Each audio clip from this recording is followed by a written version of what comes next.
Hello students, welcome to our channel Apex coaching classes. दोस्तों देखिए, आज हम लोग जो है मोशन के बारे में पढ़ेंगे और ये मोशन जो चैप्टर्स है क्लास 9 में फर्स्ट चैप्टर है शायद। और ये जो मोशन चैप्टर मैं पढ़ाऊंगा वो class 6 to 9th most useful रहेगा और जो है कि कॉम्पिटिटिव एग्जाम के लिए भी इसमें से बहुत सारे क्वेश्चन आते हैं। ठीक, ओके। तो मैं आज आप लोग को मोशन बताऊंगा। तो मोशन देखिए, मोशन बशर्ते होता क्या है, जैसे कि आप लोग डेली लाइफ में अपने देखते होंगे, कोई कार चल रही है, मूव कर रही है, यानी कि कार मोशन में है। ओके, बर्ड फ्लाई कर रही है यानी कि बर्ड मोशन में है। फिश स्विम कर रही है यानी कि फिश क्या है, मोशन में है। ऐसे ही ये तो मेरे देखने पे पता चलता है कि ये डायरेक्ट हम देख सकते हैं कि ये मोशन में है। ओके, लेकिन कुछ इनडायरेक्ट भी हैं, जैसे कि अर्थ जो है हमारा, अर्थ जो है हमारा सन का क्या करता है, अर्थ जो है हमारा सन हुआ, ये अर्थ हमारा क्या कर रहा है, इसका सर्कुलर मोशन कर रहा है, यानी कि सन का मोशन, सन का परिक्रमा कर रहा है, यानी कि ये सन का मतलब अर्थ हमारा हमेशा मोशन में रह रहा है। फिर ऐसे ही अर्थ का अगर हम देखें तो मोशन, इसके सर्कुलर कौन मोशन करता है, हमारा मून जो है मोशन करता है।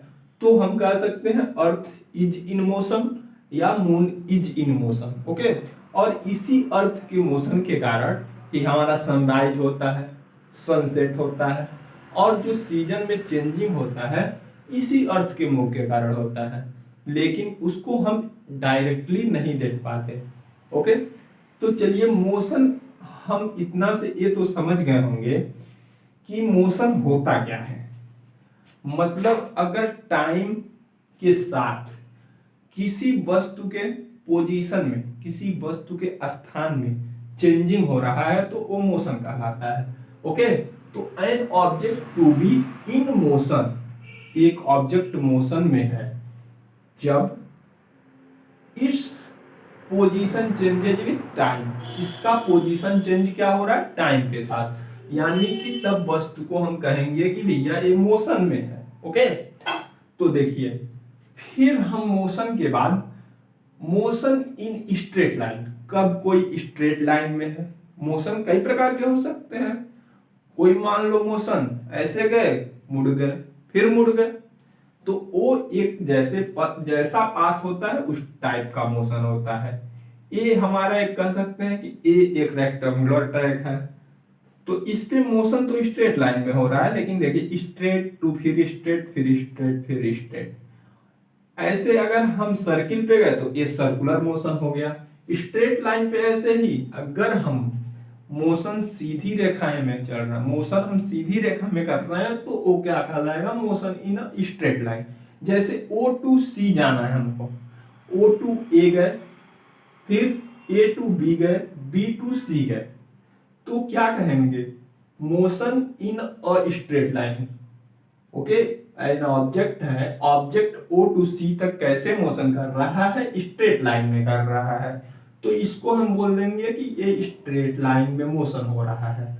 ऐसे ही हमारा अगर यूनिफॉर्म मोशन क्या होता है, नॉन यूनिफॉर्म मोशन क्या होता है, इसके बारे में जानना है तो मैं आपको एक एग्जांपल से समझाता हूं। मान लो मेरे पास 1 आवर का टाइम इंटरवल है।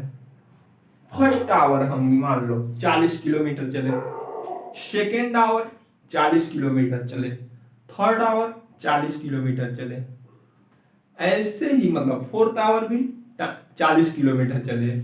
यानी कि हम मान लो जो भी टाइम इंटरवल लिए हैं उसमें सेम डिस्टेंस बार बार तय कर रहे हैं, सेम डिस्टेंस तय कर रहे हैं, यानी कि एक टाइम इंटरवल में बार बार हम सेम डिस्टेंस तय कर रहे हैं तो उसको यूनिफॉर्म मोशन बोलेंगे। यानी कि एक समान मोशन कर रहे हैं। ओके, और नॉन यूनिफॉर्म इसका सिंपल अपोजिट।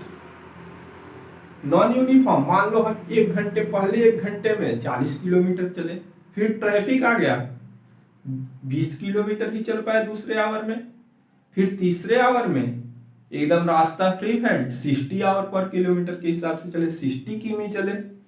यानी कि हमारा जो है अब डिस्टेंस, फर्स्ट आवर में हम क्या चले 40 किलोमीटर, सेकेंड आवर में 20 किलोमीटर, थर्ड आवर में 60 किलोमीटर, ऐसे ही ये चेंजिंग होता रहे तो उसको क्या बोलेंगे, नॉन यूनिफॉर्म मोशन। ओके, तो मोशन पता चल गया, मोशन इन स्ट्रेट लाइन क्या होता है पता चल गया, uniform motion non uniform motion क्या होता है ये पता चल गया।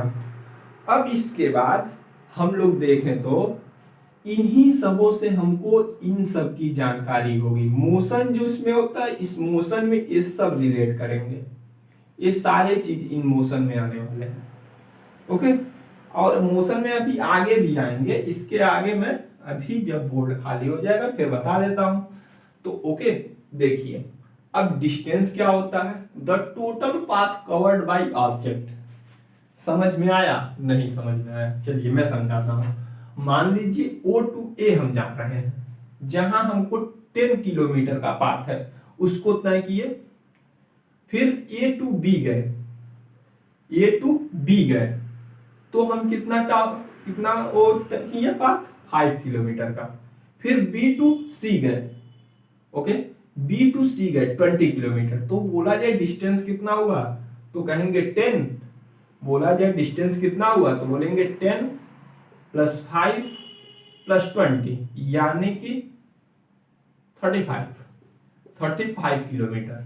लेकिन फिर अगर मान लीजिए आप C टू B आ जा रहे हैं तो कहोगे अब डिस्टेंस कितना हुआ, तो कहोगे भाई इसमें और 20 ऐड कर दो और हम डिस्टेंस जो मेरे द्वारा कवर किया गया वो डिस्टेंस कितना हो गया 55 किलोमीटर। ओके, ये समझ में आ गया, मतलब O टू A गए, A टू B गए, B टू C गए और C टू B आए तो हम 55 किलोमीटर का डिस्टेंस तय किए। ओके, 55 किलोमीटर का ये पाथ ही हो गया और इसी टोटल पाथ को कवर करने में ऑब्जेक्ट को, जो ऑब्जेक्ट द्वारा कवर किया गया इस टोटल पाथ को, इसी को हम डिस्टेंस बोलते हैं यानी कि दूरी बोलते हैं। और डिस्प्लेसमेंट भी विस्थापन होता है, डिस्प्लेसमेंट मीन्स विस्थापन, डिस्टेंस मीन्स दूरी। तो देखिए ये विस्थापन क्या होता है, जैसा कि मैंने लिखा है the shortest distance covered by object. Okay, the shortest distance covered by object. अब देखिए यहाँ पे अगर हमको कहा जाए O to A, A to B, B to C, फिर C टू B, तो हमको ये नहीं जाना है कि हमको 10 प्लस 5 ही कर देंगे, ये शॉर्टेस्ट डिस्टेंस है, ना कि हम ऐसे जाए फिर ऐसे आए तो यहां से क्या हुआ डिस्टेंस, ये हमारा डिस्टेंस होगा। इन सारे के मैग्नीट्यूड को ऐड कर लेंगे तो डिस्टेंस निकल जाएगा, लेकिन O टू B तक ही जाना हमको। यानी कि अगर मान लो ये मोहन का घर है, ये मोहन का घर है, ये सोहन का घर है, यहाँ पे मोहन का घर है, यहाँ पे सोहन का घर है। ठीक, मोहन के घर ऐसे रास्ता गया, फिर ऐसे गया, फिर ऐसे गया, तो यहाँ से हम इधर गए, फिर यहाँ पे आए, फिर ऐसे आए, तो ये जो मान लो यहाँ पे 2 किमी, यहाँ पे 4 किमी, यहाँ पे 2 किमी, यानी कि 8 किलोमीटर का डिस्टेंस तय किया। लेकिन अगर शॉर्टेस्ट डिस्टेंस अगर हमसे पूछा जाए कि डिस्प्लेसमेंट बताओ तो हम कहेंगे यहाँ से डायरेक्ट सोहन का जो डिस्टेंस है वही डिस्प्लेसमेंट है। ओके, देखिए ऐसे दूरी एक अदिश राशि होती है और विस्थापन एक सदिश राशि होती है। इसमें विस्थापन के लिए हमको डायरेक्शन की जरूरत होती है और हमको डिस्टेंस के लिए डायरेक्शन की जरूरत नहीं होती है। देखिए ये जीरो भी हो सकता है, अगर O टू A गए, A टू B गए, B टू C गए, फिर C टू B आए, B टू A आए, O पे फिर चले आए, तो अगर हमसे डिस्प्लेसमेंट पूछा जाए इस स्थिति में तो कहेंगे भैया डिस्प्लेसमेंट इसका जीरो होगा। ओके, निगेटिव भी हो सकता है। अगर मान लो ऐसे गए इधर चले आए तो यहाँ पे निगेटिव हो जाएगा। ओके, ऐसे ये टोटल ये तो ऑब्जेक्ट ये हमेशा पॉजिटिव में होगा, ये जीरो भी हो सकता है निगेटिव भी हो सकता है, ये जीरो भी हो सकता, ये पॉजिटिव होगा हमेशा पॉजिटिव होगा, और ये जीरो भी हो सकता है निगेटिव भी हो सकता है। क्योंकि अगर ऐसे हम O to A to B B to C, okay, फिर C to B B to A, फिर A टू B, तो कहेंगे भाई कितना होगा, तो क्या आ जाएगा यहाँ पे 70 का डिस्टेंस मैंने फाइंड किया। ओके, तो डिस्प्लेसमेंट और डिस्टेंस समझ में आ गया होगा लोग आप लोग को। और उसके बाद हम स्पीड पे चलते हैं और वेलोसिटी पे चलते हैं। अगर आप लोग को ये डिस्टेंस समझ में आ गया, डिस्प्लेसमेंट समझ में आ गया, डिस्प्लेसमेंट और एक डेफिनेशन है the shortest distance measure from the initial position to final position. मतलब मान लो हम O से चले और B तक, फाइनल पोजीशन मेरा B ही था ना, मेरा फाइनल पोजीशन B ही था, तो O टू B कितना डिस्टेंस है, वही हमारा डिस्प्लेसमेंट हो जाएगा। ओके, लेकिन अगर डिस्टेंस पूछा जाए तो भैया हम जितना चले हैं उस टोटल को बताएंगे, टोटल पाथ बताएंगे। O टू A गए, O टू B गए, B टू C गए, C टू B आए, ठीक। तो ये हो गया हमारा डिस्टेंस। और डिस्प्लेसमेंट क्या हो गया, the shortest distance measure from the initial position to final position is known as displacement. Okay, इसको नोट कर लीजिएगा आप लोग। और डिस्टेंस को ऐसे ही the total path covered by the object लिख लीजिएगा। ओके, और दोनों का यूनिट मीटर होता है, तो पता ही आपका। अगर MKS सिस्टम में देखा जाए तो दोनों का यूनिट मीटर होता है। ओके, फिर हम अगर स्पीड वेलोसिटी की बात करें तो देखो, rate of change of distance, ऐसे बोल सकते हो आप, rate of change of distance is known as speed, और rate of change of displacement is known as velocity. ये भी बोल सकते हो, अरे नहीं बोलो, सही रहेगा। देखो, टाइम के साथ जितना डिस्टेंस हम लोग तय किए, टाइम के साथ जितना डिस्टेंस हम लोग तय करेंगे उसको हम क्या बोलेंगे कि स्पीड है, यानी कि चाल है। चाल इज इक्वल टू दूरी बटे समय, आप लोगों ने पढ़ा होगा, चाल इज इक्वल टू दूरी बटा समय। बहुत फार्मूला पर, इस फार्मूले पे मैथ में भी बहुत सारे क्वेश्चंस हैं। मैं अभी तो मैथ पे नहीं पढ़ाऊंगा, अभी फिजिक्स में आप लोग देख रहे हो। तो चाल is equal to distance upon time, इसका यूनिट हो जाएगा मीटर, डिस्टेंस और फिर टाइम सेकंड, यानी मीटर पर सेकंड, यानी कि मीटर सेकंड इनवर्स, ठीक। ऐसे वेलोसिटी, वेलोसिटी के लिए डिस्प्लेसमेंट, वेलोसिटी के लिए डिस्प्लेसमेंट अपॉन टाइम, यानी कि मीटर पर सेकंड, यानी कि डिस्प्लेसमेंट टाइम के साथ डिस्प्लेसमेंट में जो परिवर्तन होता है उसको क्या कहते हैं, वेलोसिटी कहते हैं। समय के साथ विस्थापन में परिवर्तन ही क्या कहलाता है, हमारा वेलोसिटी कहलाता है। Acceleration, rate of change of velocity, rate of change of velocity, इसको हम v से डिनोट करते हैं। इसी का आप लोग को यूज होने वाला है, इसका यूज उतना नहीं आने वाला है, ठीक है। वेलोसिटी का यूज होने वाला है लेकिन चाल का यूज नहीं होने वाला है। तो ऑसिलरेशन, त्वरण क्या होता है, rate of change of velocity, rate of change of velocity is known as acceleration. Acceleration को a से डिनोट करते हैं, a is equal to v velocity upon time, velocity upon time means a is equal to v upon t। इसका unit देखा जाए तो देखिए, a is equal to v upon t लिख दिए, फिर v इज इक्वल टू हम क्या लिख सकते हैं, v इज इक्वल टू बोलो d अपॉन t लिख दें, और अपॉन t यानी कि d अपॉन t स्क्वायर, यानी कि d मीटर और t सेकेंड, और square square metre second square, metre पर सेकेंड स्क्वायर। इसको ऐसे भी लिख सकते हो मीटर, और ये ऊपर आएगा तो पावर माइनस में हो जाएगा। ओके, तो ये आपको पता चल गया मोशन क्या होता है। मोशन स्ट्रेट लाइन में क्या होता है, जब कोई मोशन स्ट्रेट लाइन में हो रहा है तो मोशन इन स्ट्रेट लाइन बोलते हैं। फिर आप लोग को पता चल गया यूनिफॉर्म मोशन क्या होता है, टाइम इंटरवल के साथ जो डिस्टेंस है हमारा हर बार सेम रहे तो उसको यूनिफॉर्म बोलते हैं। नॉन यूनिफॉर्म किसको बोलते हैं? सेम टाइम इंटरवल के साथ अगर डिस्टेंस अलग अलग है तो क्या बोलते हैं? नॉन यूनिफॉर्म मोशन बोलते हैं। डिस्टेंस क्या होता है? The total path covered by an object is known as distance. O to A to B to C, फिर सी टू बी, यानी कि total covered by 55, but its displacement is 15 किमी only. Okay, चाल यानी कि स्पीड क्या होता है? Distance upon time. इसका यूनिट देखा जाए तो मीटर पर सेकेंड। वेग वेलोसिटी यानी कि डिस्प्लेसमेंट अपॉन टाइम यानी कि मीटर पर second. Okay, acceleration rate of change of velocity means a upon v upon t। a is equal to v upon t, यानी कि acceleration is equal to velocity upon time means a का unit जो होता है, ऑसिलरेशन का unit जो होता है मीटर पर सेकेंड स्क्वायर। ओके, तो इसको मैं मिटाता हूं और इसके बाद आप लोग का जो है इक्वेशन ऑफ मोशन है। इक्वेशन ऑफ,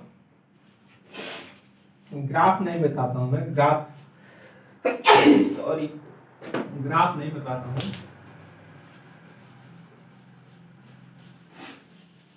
ग्राफ आप लोग को जरूरत रहेगी तो कमेंट में लिख दीजिएगा, मैं फिर आप लोग को एक बार जितने ग्राफ हैं सारे ग्राफ्स बता दूंगा अगर आप लोग को यूजफुल लगे तो।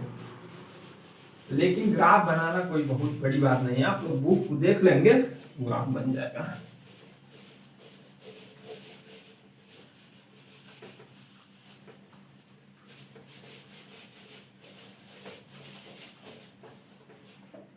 मिनट,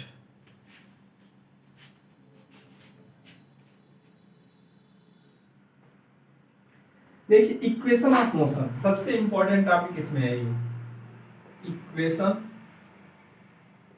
ऑफ मोशन क्या होता है?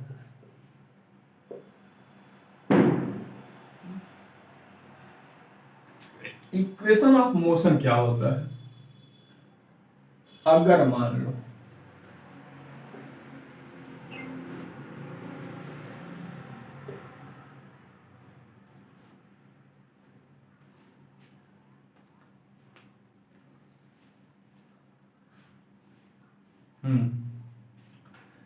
अगर मान लो कोई ऑब्जेक्ट है, कोई ऑब्जेक्ट है वो स्ट्रेट लाइन पे मोशन कर रहा है।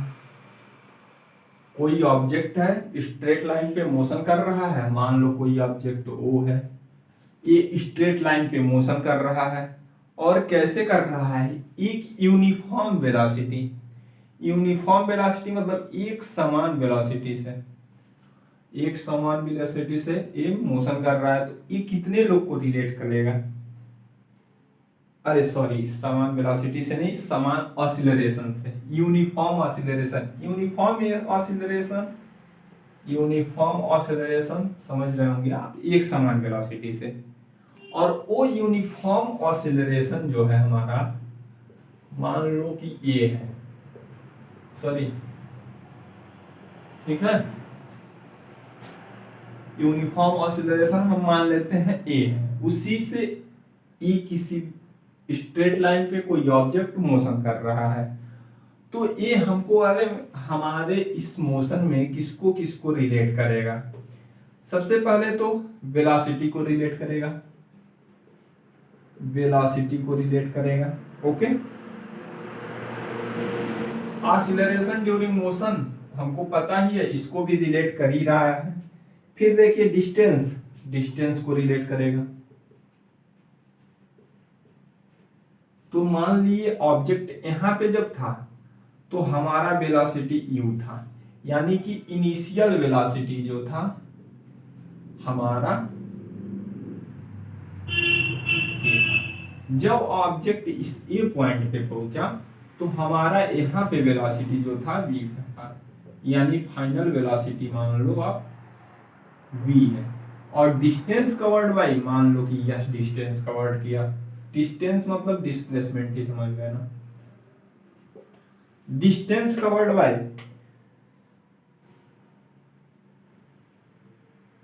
Distance covered by yes, distance जो है वेलोसिटी डिस्टेंस कवर्ड कितना, यस कवर किया है। तो हमारे मोशन के 3 इक्वेशंस बनते हैं, कौन कौन से, first equation, second equation, third equation. First equation क्या होता है, v is equal to u plus a t, ये फर्स्ट इक्वेशन हो गया। ओके, सेकेंड इक्वेशन क्या होता है, s is equal to u t plus half a t square. थर्ड क्या हुआ, 2a s is equal to v square minus u square. ये 3 इक्वेशंस बन गए, और इसमें टाइम भी तो इन्वॉल्व होगा।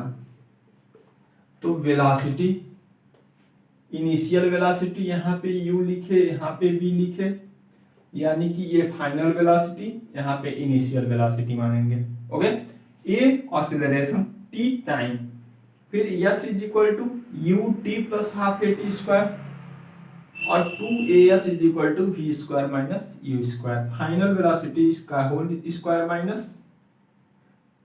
माइनस और इनिशियल वेलोसिटी का स्क्वायर। तो ये 3 इक्वेशन ऑफ मोशन याद कर लीजिएगा।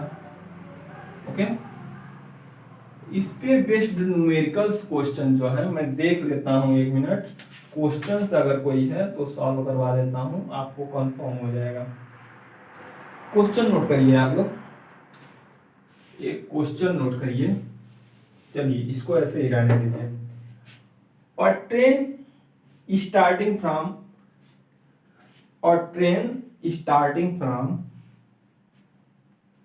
नोट कर दूं क्या मैं, चलिए क्वेश्चन, और train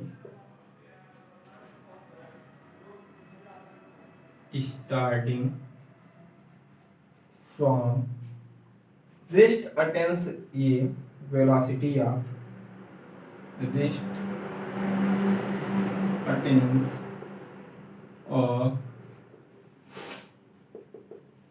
velocity of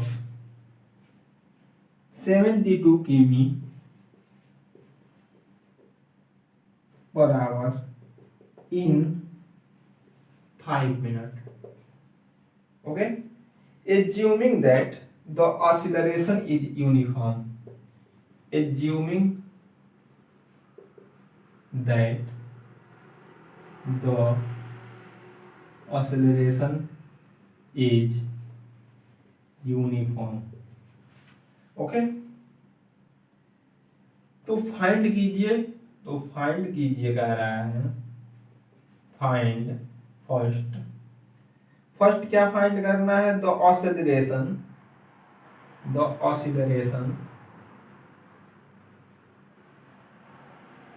second the distance travelled by train, the distance traveled by train for attaining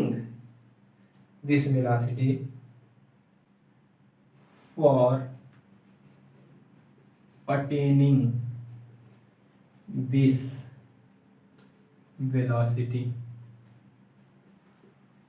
देखिए सबसे पहले तो आप यहाँ पे ध्यान दो कि ये रेस्ट अटेन कर रहा है, पहले ये रेस्ट में था, यानी जब कोई वस्तु रेस्ट में है तो इसकी वेलोसिटी भी क्या होगी, मैं सॉल्यूशन यहाँ पे कर रहा हूँ।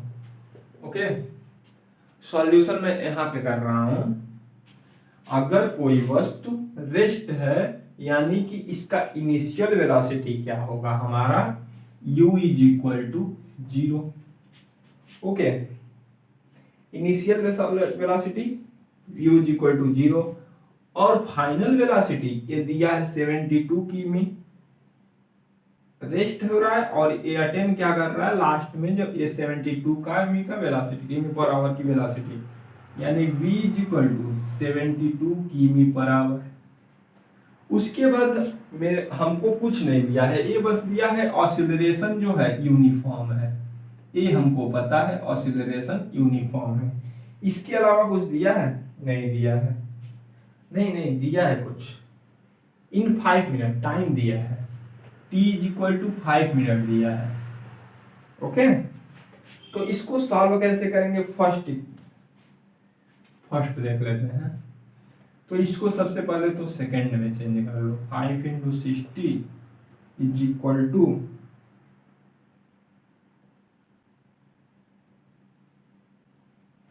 इसको भी सेकंड में चेंज कर लो, 300, और इसको भी 5/18 से गुणा करो, 4, यानी कि ये 20 मीटर पर सेकेंड हो जाएगा।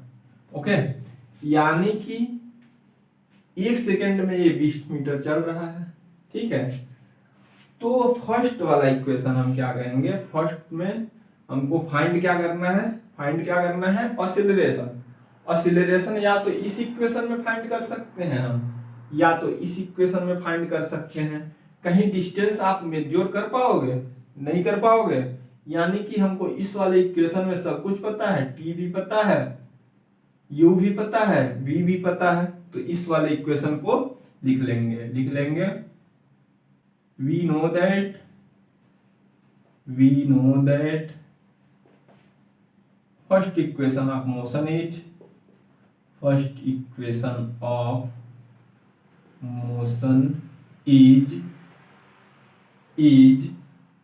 v is equal to u plus at। ठीक, अगर देखो फिर v का वैल्यू हमको क्या पता है 20, u का वैल्यू क्या पता है 0, u का वैल्यू क्या पता है 0, t का वैल्यू, a का वैल्यू तो हमको फाइंड ही करना है, और t का वैल्यू 300, यानी कि 20 is equal to a into 300, a is equal to क्या हो जाएगा 20/300, यानी कि इससे कैंसिल हो गया, हमारा आंसर क्या आएगा 1/15 मीटर पर सेकेंड स्क्वायर। ओके, फर्स्ट तो फाइंड हो गया, यहाँ पे मैं मिटा रहा हूँ, सेकेंड इसमें से फाइंड कर देता हूँ। अटेन वेलोसिटी पे हमको डिस्टेंस, मतलब कि लास्ट में वेलोसिटी पे हमको क्या करना है, निकालना है, यानी कि हमको देखो,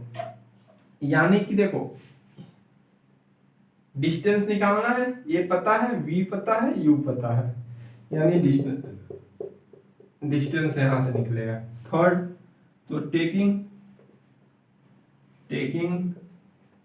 third equation of motion. Okay, तो टेकिंग 2as हमको पता है, 2as is equal to v square minus u square, यानी कि 2 इंटू